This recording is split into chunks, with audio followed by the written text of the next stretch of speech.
Hello and welcome to another episode of the Ryan and Elly Show. Hi. Not gonna lie, we are like borderline in holiday mode. You'll probably be watching this when we've got back from our trip to Dubai. We're going away child free. Woo. And it sort of brings us onto the story of the fucking mayhem, for lack of a better word, that is sort of going on in our life at the moment. And I feel like we're getting stressors from all areas, aren't we? Yeah. I think I've used the expression before. It's like Ryan's favourite expression about flapping duck. We're like a duck in water. Yes. But like we're like flapping. Like I'm going to be completely transparent, and I think this has been the most stressful, emotional roller coaster I have been on the past month or so. I can't believe I'm still here.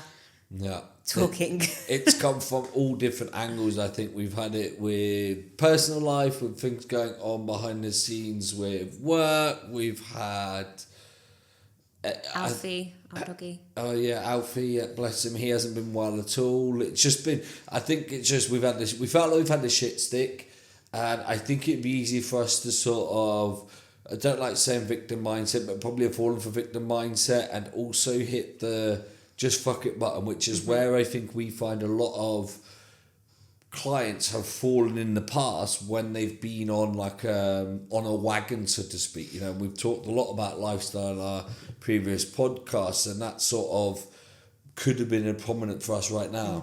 And it's funny because Ryan said to me, or I was like chatting to Ryan, because the kids are also like really elevated at the moment to the point where they're just not listening. I'm going to be completely brutally honest, and they're literally not listening. And I was like to Ryan, like, what is going on with our kids at the moment? They're literally like testing me. But then Ryan made like a really like valid point and said like, because like we're going through like all this stress at the moment, most likely it is like we're probably not as patient. I'm probably like not giving out the best me. Wait, are you saying I was right? Tony, he always loves to interrupt me, so I'll lose my train of thought mid-flow here. So where I was going, thanks for that. It's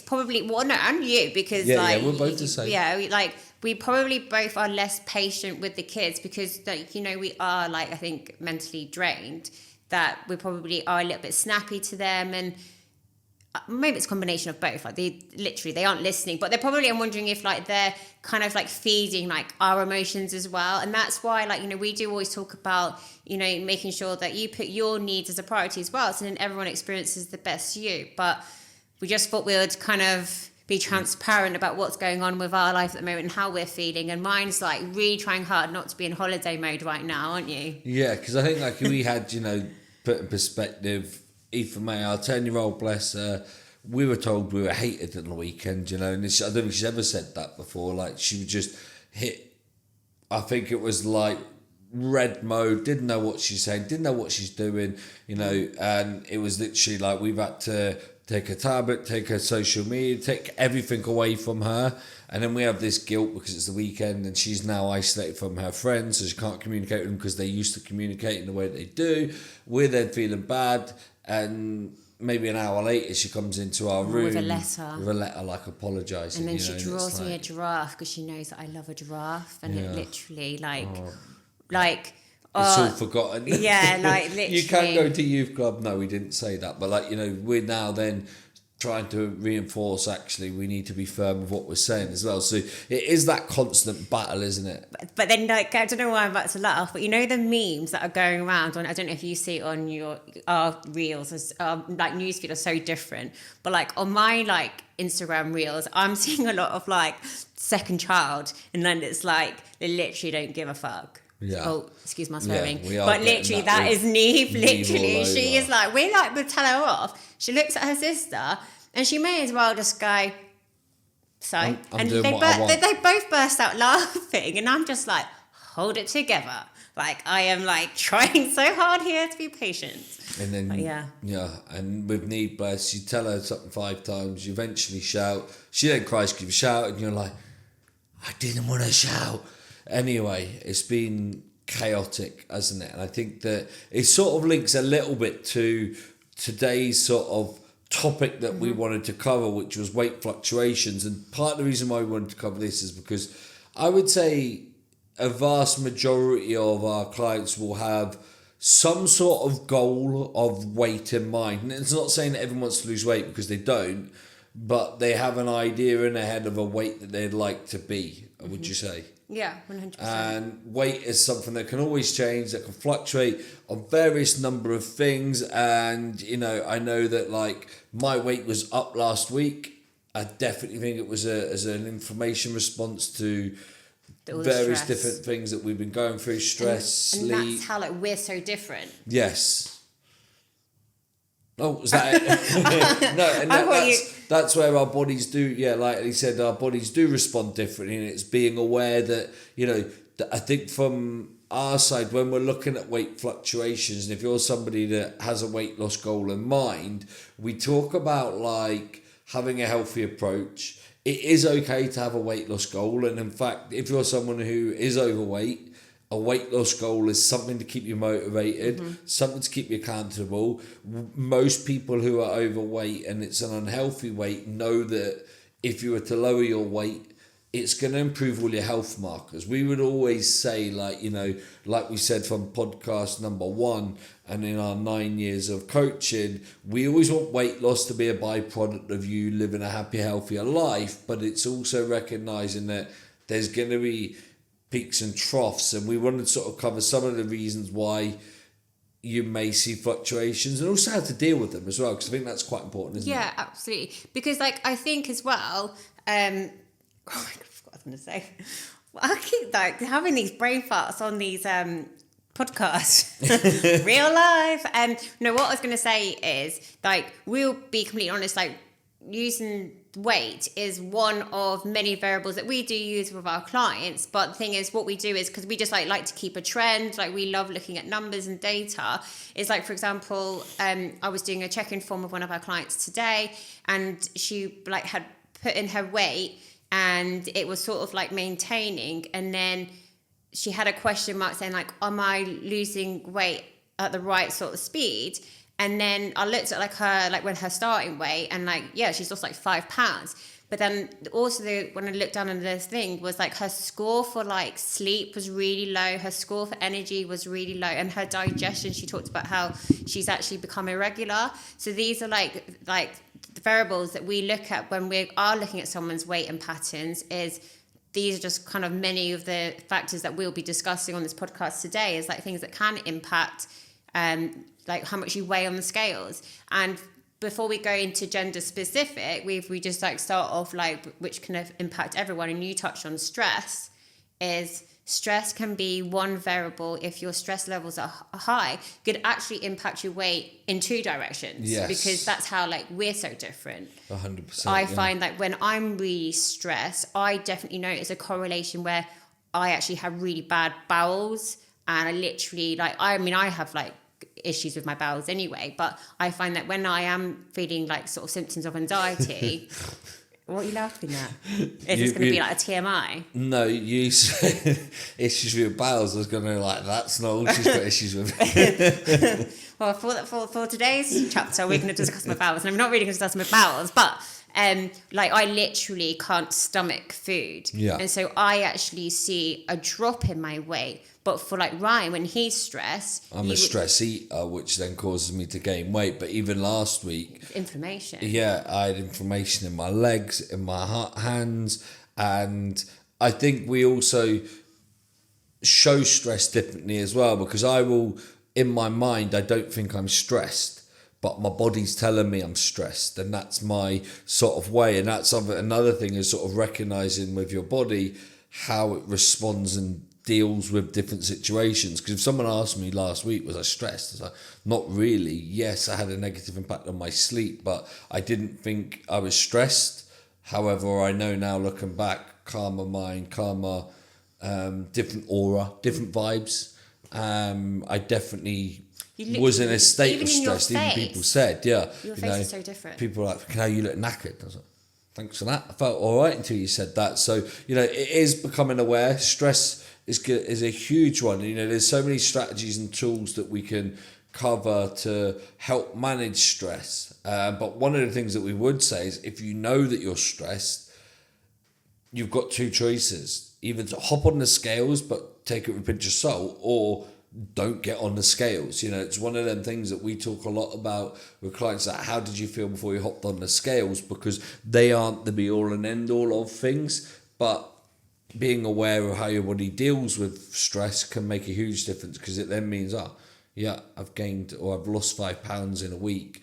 Okay, I'm stressed, so I'm probably going to put 3 or 4 of those back on. Because it's also like, obviously I talked about how it affects my bowels, but it can also have the opposite effect to someone's bowels, where it makes them like they can't go to the loo. So then that's also going to be impacting your scale weight, because you probably haven't gone to the loo. So, you know, that's holding on. Yes. So that's going to impact. And that's why you can see in this scenario that actually is scale weight going to be realistic for you, or, you know, showing you the actual... Is it a realistic gauge of progress? And I think that's where, again, you can also then look at toilet habits. You know, one of the things, and it doesn't even have to be stress related, your toilet habits may have changed based on what you've consumed. If you've had a lower fibre diet for the last few days, you possibly had less vitamins and minerals, you've just gone more through beige foods, less water, your digestion may have slowed down a little bit, not been to the toilet quite as much. Is that unhealthy? Not really. It's not the end of the world if you do it temporarily. You know, if you've had a good time, you've had a nice weekend, your weight will fluctuate. You may hold on to a little bit more water. You may not have gone to the toilet as much. A couple of days after, back with your normal routine, going back to the toilet again more, you then find actually the weight's back to where it was, or, you know, so it is being aware of your toilet habits, definitely, but not just that day. Like, look back the last 48, 72 hours minimum, you know, because weight can fluctuate hourly, but at the same time, it's a build-up of things that's going to cause that. Yeah. The next one, let's talk about sleep, because obviously it's coming from like the stress onto sleep.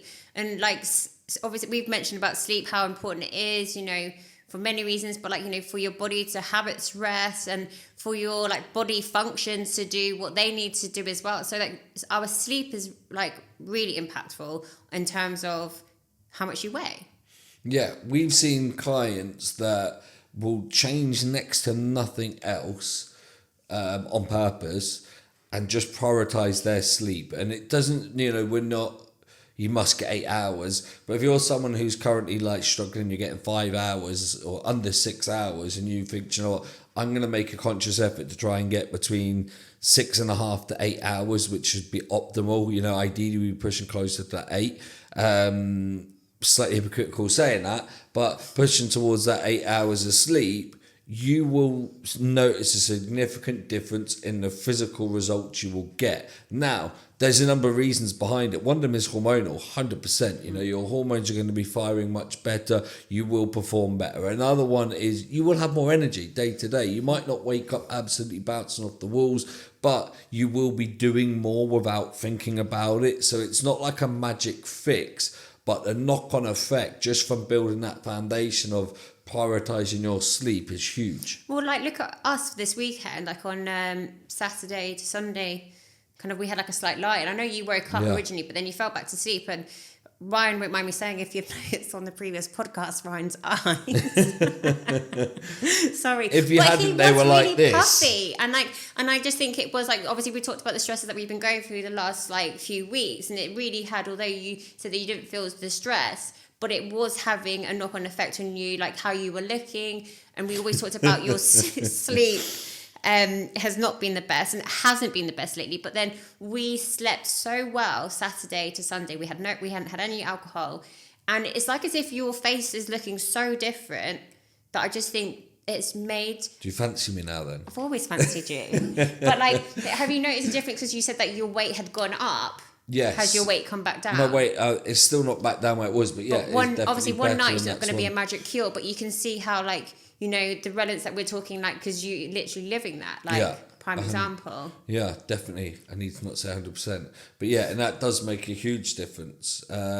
Another thing that can impact your weight can be activity. Oh. And again, the activity, it's not just linked to calories burnt. That can be linked to slowing your digestion down. That can be linked to you, your impact on your sleep. So they all interlink to a degree at times. But, you know, if you've been less active for the last week, you may find that you're holding a little bit more carbohydrates in your muscles because you're not using them in the same way that they were. That's okay. It's not negative weight. And I think the big thing for us to get across on this podcast, probably I would say, is not, there's a few, but one of them would be not all weight is equal. No. You know, if you have gained 5 pounds in a week or even in 2 weeks, it ain't body fat. Most of it ain't body fat. And that's a real important factor. Like, you know, by the time this is released, we'll have been on holiday. We'll probably both be a few pounds heavier because you've been on holiday. So that's going to impact your weight.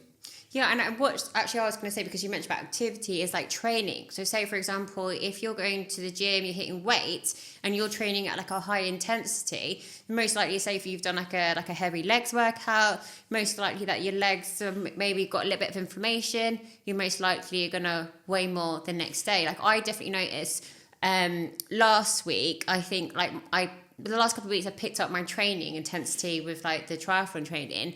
And I definitely felt like my legs were feeling full.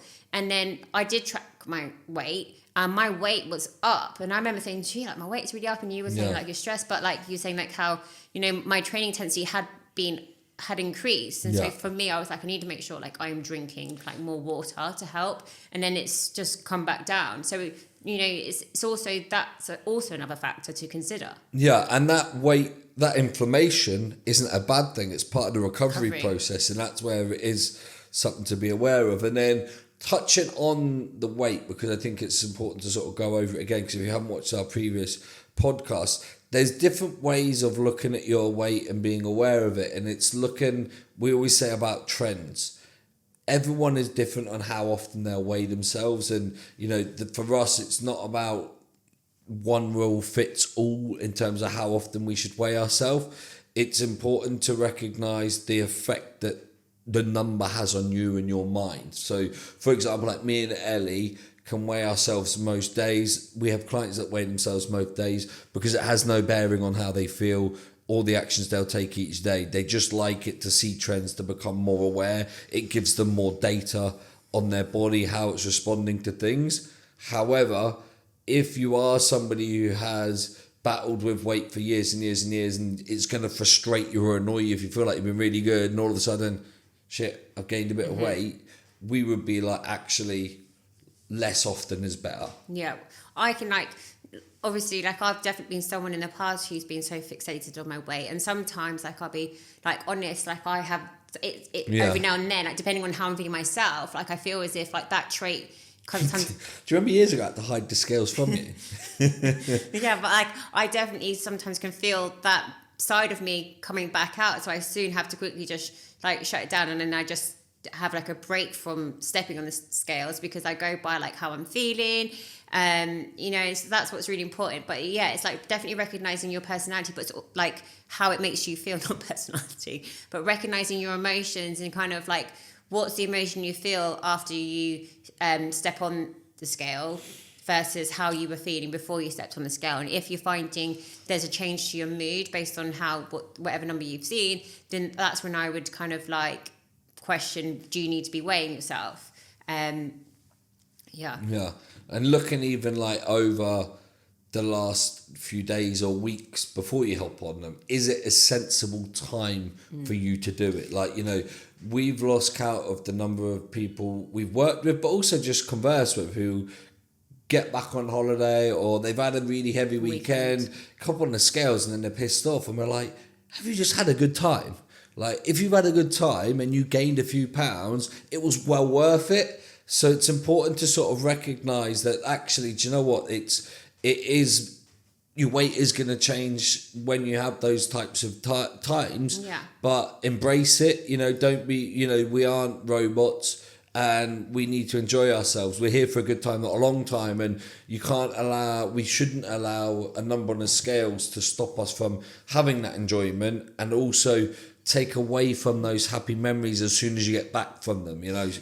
Yeah, and I think like obviously with our podcast we try and be relatable, but we also try and provide as much kind of like education in a easy way to understand. So because what I always find that if you understand perhaps the reasons why, so we're talking about weight, like why your weight has gone up, it's going to be like more beneficial for you, and you can understand why. I think it's going to help promote a healthier relationship. And I think, like, so for most of us humans, a Monday is always most likely going to be your heaviest point. If you were to step on the scales over the course of the week, Monday is most likely going to be your heaviest, because for many, maybe that's when you socialize, you probably have higher carb food depending on what you're doing. You may have drunken alcohol at the weekend, probably have maybe not drunk as much water as you would do Monday to Friday. So kind of bear that in mind if you are someone who does weigh themselves, is kind of don't start your week on a shitter by stepping on the scales at your heaviest point in the week. Yeah, I think that part of the, like, we could touch into each one of those a little bit more in depth as to why they might cause us to hold a little bit more water weight or whatever. But for example, like Elly talked about the carbs, you will hold more weight when you've had carbohydrates in your diet. That's just because your muscles are going to be storing slightly more sugar because it's the body's preferred energy source. That's often why people who go on like a low carb diet, they think they're going keto, often not. They've just lost as much carbohydrates in their muscles, so they'll be holding slightly less weight. Remember what we said, fat is not the same as weight. They could be slightly different. Another one is higher salt. You know, if you've eaten out, most people will use more salt, or if they have less control over their food. Everywhere, when you eat out in a restaurant, they'll put more salt on the food because then you order more drinks, then you spend more money in the restaurants. You know, that's me putting it really simply. Alcohol, if you had a drink on a Saturday night, you'll be dehydrated on the Sunday. You then start to try and rehydrate, you'll be holding more water on the Monday morning. These are vicious cycles that as you learn to understand with how your body works, you'll recognize that these trends are never, progress is never linear. We're going to see these little peaks and troughs. If your trends are down month on month, year on year, quarter on quarter, whatever we're looking at, that's what we'd be focused on. I do think we should talk hormonal slightly, just particularly for the females. I was going to touch on, have we done all the non-gender? Yeah. The only one was like if there's been an illness, yes, injury, medications as well. Is going to impact as well. So going towards hormonal, so let's start with females. Obviously, our menstrual cycle, with the fluctuations of our hormones, this is going to have an effect on your weight, based on like how much water you're holding, your energy levels, your sleep. Obviously, we've talked about these things that will impact you. And like, oh my God, so that's why I don't know what's wrong with my brain right now. I think I'm having like some issues with my hormones. But that's why, like for me personally, when I'm giving out advice for our female clients, is if you are someone who wants to use the scales as like a variable tool for yourself, is note your trends over the course of a month. You will most likely see it go up and down over the course of the 4 weeks. This is completely normal. And what you do is you just kind of note when you're at your lightest and possibly at your time where maybe your weight does go up. And then from that point, you can then compare it to the next month. And that's how you can then monitor your progress. But I would definitely be monitoring it over the course of a month rather than days, weeks. I mean, you can do it daily, but it's recognizing, how like you are a female, you're going to have a menstrual cycle. Even without like a physical bleed, you will still will have hormonal fluctuations. Even if you're on a form of contraception, etc., you still will go from a form of cycle with your hormones that will be impacting like your levels in terms of like how your body responds, and also how it then impacts like your energy levels, perhaps the foods that you're eating, appetite, and etc. And that's again where it sort of all links back to understanding your body and how it works. Elly talked there, looking at trends month on month. If you've got a 25-day cycle, assess your weight against 25 days ago. There's no point in you assessing your weight against 28 days ago, because 3 days for females, some women we're seeing will gain or lose 3 or 4 pounds in them 3 days. That's just the way the female body, as frustrating as it can be. So, and everyone is different. Like I have a 26-day cycle, and I know for me personally, as soon as I ovulate, which is like when most people are meant to be feeling at their best, that for me personally is when I feel at my worst. My weight, as soon as I ovulate, I start to hold loads of water. I feel like crap. And actually, right before maybe I'm just weird. Right before my period's due, my weight will then drop. Yeah. So like You have always said that, I haven't you? have like I think that was when we were trying to conceive Neve. I kind of really became obsessed with understanding my cycles, and I was really noticing, thinking like, Yeah. it's not like textbook. Like I wasn't like a typical Crazy textbook, obsessed. and that's why it's like my best advice is, you know, understand like your cycle, understand how your body responds, understand like your appetite and your energy levels, your sleep patterns. Like I struggle with insomnia, like right before my cycle's due, that's going to impact my energy levels. I was like, you know, literally, I was like to Ryan last night, I just need the chocolate today. I'm literally just need it. And he was like to me, just think about Dubai next week. And I'm just like, you just don't get it. I was trying to be a support. You just because don't get if I'd have given her a chocolate, He was like, brush your teeth. It was one of those things for any of the guys watching where, you know, you just can't win with your wife. It was like, I give her the chocolate, I'm in trouble. Don't give her the chocolate, I was getting daggers. It's like, need to go to sleep. But yeah. You were like, you're like, brush your teeth. Yeah. And I was like, yeah, that's not going to do anything for me tonight. Yeah. At least I didn't give you the whole tips of like, we'll just have some strawberries or just have some fruit. Well, We'd never have done the same thing, would it? I did have a confession to you, didn't I? I had like, I think I did. One of those whips, wasn't it? The 80 calorie snack though. It's you know, 76 it does show calories. 76 calories. It does show that you can have that sweet thing without. Yeah, I did have a couple of teaspoons of Nutella as well. My days, it's all coming out today.